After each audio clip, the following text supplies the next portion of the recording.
Hello class, we're going to do the notes for section 10.4 together. And we're going to start out on page 293 of your student journal with a couple of definitions. First definition is for the distance from a point to a line. And what's important for our purposes is to know that the shortest distance between a point and a line is the perpendicular distance. So shortest distance is perpendicular distance. And a perpendicular bisector of a segment is a line perpendicular to the segment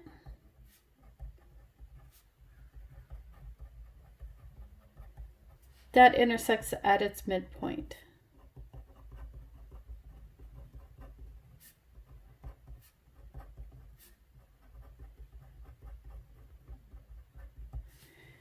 Okay, and we have a few new theorems for this section, and the first is the linear pair perpendicular theorem. It says that if two lines intersect to form a linear pair of congruent angles, then the lines are perpendicular. So if this line is intersecting, if line G intersects line H and angle 1 is congruent to angle 2, then those two angles must be 90 degrees, so G must be perpendicular to H. And the perpendicular transversal theorem says that in a plane, if a transversal is perpendicular to one of two parallel lines, then it's also perpendicular to the other line. So if H is parallel to K and J is perpendicular to H, then J is also perpendicular to K. Okay, next page. Page 294, the third theorem is the lines perpendicular to a transversal theorem. And that says in a plane, if two lines are perpendicular to the same line, then they're parallel to each other. So if M is perpendicular to P and N is perpendicular to P, then M and N must be parallel to each other. Okay, so these first examples, if you want to see further videos, you can check Big Ideas and look at example 1. But these use the fact that the shortest distance between a point and a line is the perpendicular distance. So since AD and BC are perpendicular, so AD line segment is perpendicular to the line BC, so that's going to be the shortest distance. So we just have to find the distance between the point A and the point D. That will be the shortest distance from A to the line BC. So the point A is at -3, 4, and the point D is at 3, 2. The distance formula, distance is equal to square root quantity x2 minus x1 squared plus quantity y2 minus y1 squared. So plugging in the coordinates, we get the distance is equal to, which point shall I start with as my first point? I'll start with A, or A will be x2, y2. So I'll get -3 minus 3 quantity squared plus 4 minus 2 quantity squared. Whoops, it's -4, my bad. -4 minus 2 quantity squared. So distance is equal to the square root. -6 squared is 36.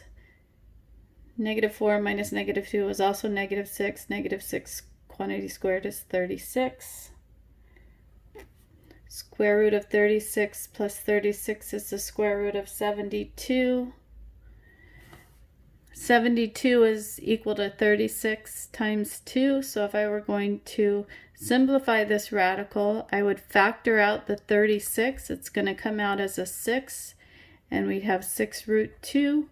Or I can just use my calculator to get an approximate value of the square root of 72 is about 8.5. Okay, so this is just a review of the distance formula, and it'll get us ready for what we're going to be doing in 10.5. So let's have just that one example reviewing the distance formula, and then we'll go to page 295.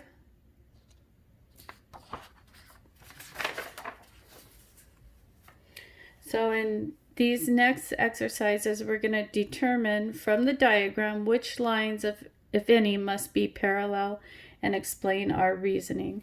These, if you'd like to see further examples of this, you can check out example number 3 in the Big Ideas videos. So here we have the line P perpendicular to the line S, and we have the line Q that's intersecting the line S, but there's no indication there that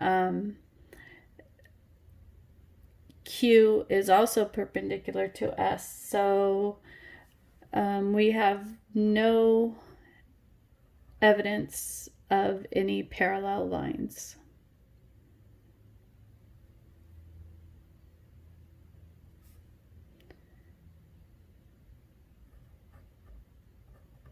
Because Q is not given as perpendicular to S. For number 6, we have the line R, which is perpendicular to both line P and line Q. And by the theorem that we just learned today, the lines perpendicular to a transversal theorem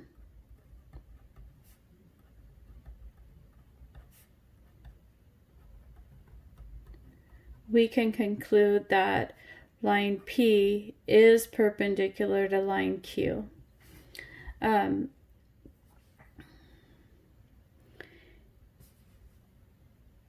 We can also go back to what we know about corresponding angles. We know that if corresponding angles are congruent, then the lines are perpendicular. If we consider R as the transversal, and I'm sorry, I misspoke. We can know that the lines are parallel. So R is the transversal, P and Q are the potential parallel lines. Because these two right angles are congruent to each other and their corresponding angles, we know that P is parallel to Q. Whoops. I should probably re-record this, but I'm not going to. So we can conclude, I'm sorry, that P is parallel to Q. And that's by the corresponding angles theorem.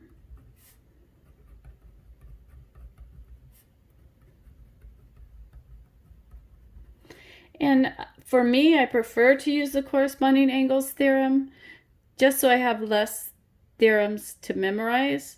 It's certainly true that the lines perpendicular to a transversal theorem will work for this example, but so will the corresponding angles theorem, and we spent several days learning about those. So let's move on to number 7. So what have we got here?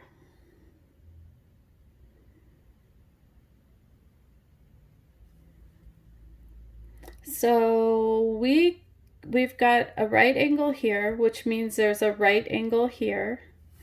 And then again, by the corresponding angles theorem, we can see that J is parallel to K by the corresponding angles theorem.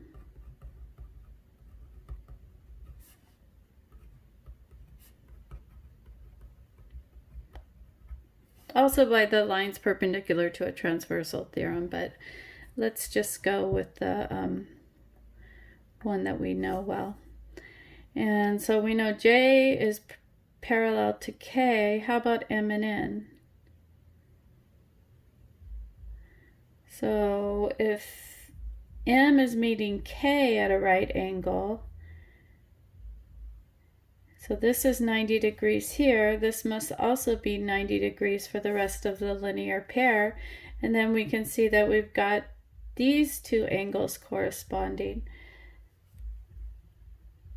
So M is perpendicular to N by the corresponding angles theorem.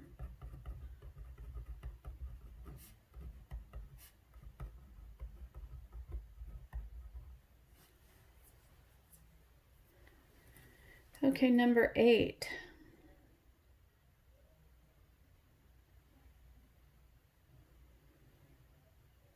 So let's see. We've got a right angle here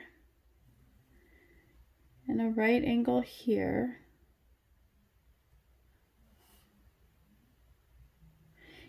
Angle 1 and angle 2 both have matching arcs. So a linear pair with two congruent angles means that each of those angles must be right angles as well. So we can see that S is congruent to T because these corresponding angles are congruent. If this is a right angle, the remainder of the linear pair is also a right angle. So we have corresponding angles here, and we can see that M is parallel to N, and those are both by the corresponding angles theorem.